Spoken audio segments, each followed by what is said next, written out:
batasan berteman? Menurut lu kayak gimana? Ya menurut gua sih ya itu hal-hal privasi, tetap hal-hal privasi ya. Kayak tadi kan lagi tidur itu kan ranah privasi ya. Nggak setiap orang jadi bahan bercandaan. Makanan yang harusnya kita makan, kita syukuri gitu kan, masih banyak orang-orang yang nggak bisa makan gitu. Yes. Dan apa ya, nggak punya tempat tinggal. Nggak punya tempat tinggal.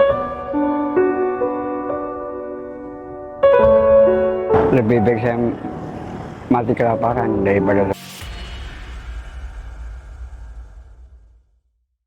Gimana bro, kerjaan aman? Aman. Gimana klien? Nggak ada revisi? Revisi nggak ada, malah berita gembiranya dia lanjut kontrak 1 bulan. Ini Mastin masuk lagi nggak ada berita gembira? Iya, ini berita gembira. Nggak usah. Mastin nggak usah masuk lagi. Nggak usah masuk. Jadi yang produk itu dia lanjut lagi 1 bulan. Sebenarnya masih kurang sih dari target. Nyari klien-klien yang butuh jasa kita. Target buat tahun depan lah. Ya, jangan lagi. Anjir. Ini gila banget ya. Enggak, gue lagi lihat video di Twitter, orang lagi makan bareng sama temennya, terus makanannya dikasih air, terus dia ketawa-ketawa, ngomongnya bercanda. Wow. Ada orang yang lagi tidur, di videoin, dijadiin bahan bercandaan. Bikin meme gitu ya. Hah, Itu sebetulnya ada undang-undangnya nggak? serius? Serius, sekarang udah ada undang-undangnya. Lu misalkan gua lagi tiduran gitu, terus lu fotoin, terus lu upload, itu masuk undang-undang ITE juga sih sebetulnya. Ada undang-undangnya sekarang. Jujur kalau gue pribadi ya, gue nggak suka sama temen yang kayak gitu. Misalnya gue lagi tidur nih, terus gue di videoin lagi tidur, atau makan, gue lagi makan dikasih air atau dibuang gitu makanan gue sama temen gue, dijailin lah. Walaupun sama temen ya. Walaupun sama temen, sahabat sekalipun gitu ya, gue nggak suka karena bagi gue itu ranah privasi. Jadi walaupun kita berteman, harusnya ada tetap apa ya? Ada batasan. Nah, ada batasan. Menurut lo batasan pertemanan itu sejauh gimana? Maksudnya menurut lo ya?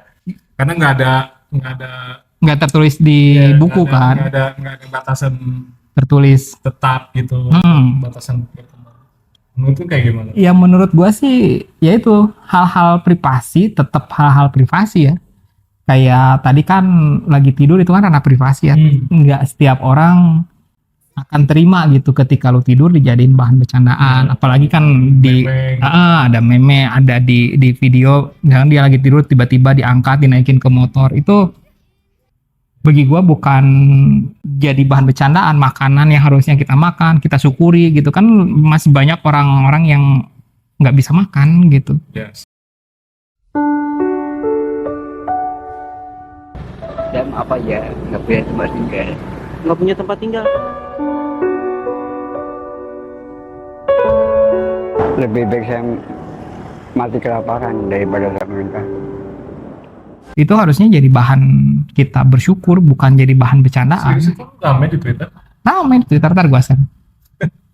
Itu kan apa ya, nggak bisa gitu. Walaupun kita sahabat, gue sering ceritain, misalkan ke lu lah, gue ceritain kisah percintaan gue, kisah pribadi gue, tapi kan gue tahu ranah mana yang nggak mesti gue ceritain. Tetap harus ada batasan sebagai berteman gitu, sekalipun sahabat. Tapi kalau menurut gua sebetulnya ini dia juga yang bercanda itu niatnya mungkin pasti bercanda karena dia pikirnya dia itu teman gua. Nah, itulah pentingnya batasan itu. Jadi dia juga ngerasa karena mungkin udah dekat. Tuh, justru karena udah deket harusnya dia udah ngerti. Ini teman gua nih, sahabat gua nih nggak suka loh kalau kayak gini. Harusnya gitu. Bukan berarti malah semakin dekat semakin, sorry ya gue bilangnya, ngelunjak. Jadi nggak ngelompat batasan gitu. Itu kan sebetulnya apa ya? Kalau di kerennya mah kecerdasan sosial lah mungkin ya. Jadi memang selain ada kecerdasan emosional, ada juga yang namanya kecerdasan sosial. Itu berhubungan erat dengan yang namanya empati. Iya, iya. merasakan apa yang orang lain rasakan. Jadi memang pentingnya berhati-hati sih. Pentingnya kecerdasan sosial. Betul, apalagi di era zaman media sosial sekarang ya. Ya, Orang mudah mengumbar ya. privasi, orang kadang terlihat tanpa empati gitu kan. Ranah-ranah privasi lebih mudah disebarluaskan sampai orang bisa mengkonsumsi. Beda mungkin ketika zaman bukan berada di media Jangan sosial. ketika media sosial belum terlalu. Iya, mungkin menjadi bahan bercandaan hanya di tongkrongan aja kan. Nah, kadang sekarang bercandaan tongkrongan dinaikin ke media sosial, akhirnya dikonsumsi dengan ribuan orang gitu. Hanya untuk viewer, hanya untuk konten, hanya untuk like. Betul. Dan aku tahu nggak sekarang tuh mata uang sosial itu ya like, subscriber. Dan ini sebetulnya ya mungkin nanti kapan-kapan kita bahas itu dilemanya media sosial. Bener-bener banget. Gue paling nggak suka kayak ya sorry ya di TikTok ada yang mandi lumpur, ngemis gitu. Ya mungkin kalau sekarang disebut mata uang sosial itu like, subscriber, apalagi di TikTok ada yang nyawer gitu bisa dialihkan jadi rupiah. Tapi ujungnya duit loh. Jadi apa yang Iya. kita lakukan itu diekstrak dari like, subscriber, viewer untuk jadi duit. Tapi kalian nggak perlu sampai ngemis-ngemis kayak gitu. Seharusnya nggak perlu. Kayak kita tolong ya like, subscribe, Seharusnya dan share. Ini bukan ngemis gitu, tapi tolong di like, subscribe, komen dan share. Sekalian kasih sudut pandang juga. Menurut kalian konten yang bagus itu yang seperti apa sih? Konten kita bagus nggak menurut kalian? Kalau bagus, sip lah sama kayak gua. BTW, baju lu bagus juga tuh. Oh iya, Siapa itu? ini tuh Patung dari Probolinggo. enggak. Ini tuh namanya Geno. Jeno. Baru dengar kan? Baru-baru denger. Jadi si Geno ini tuh tokoh yang munculin filosofi stoik. Tapi rambutnya asli ya?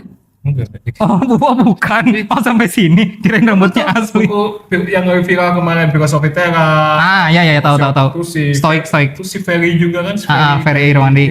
yang Malaka Project itu. Bahas. Dia bahas juga awalnya bahas stoik kan. Nah, inilah si Geno. Oh, bolehlah kapan-kapan kita bahas ya Oke, tentang kita stoik. bahas bagaimana Geno memunculkan pemikiran stoik yang bisa ngasih solusi ke masalah psikologis. Kalau kalian mau kita bahas tentang stoik, komen biar cepat kita bikin videonya, oke? Geno. Jangan lupa like, komen, subscribe, dan share.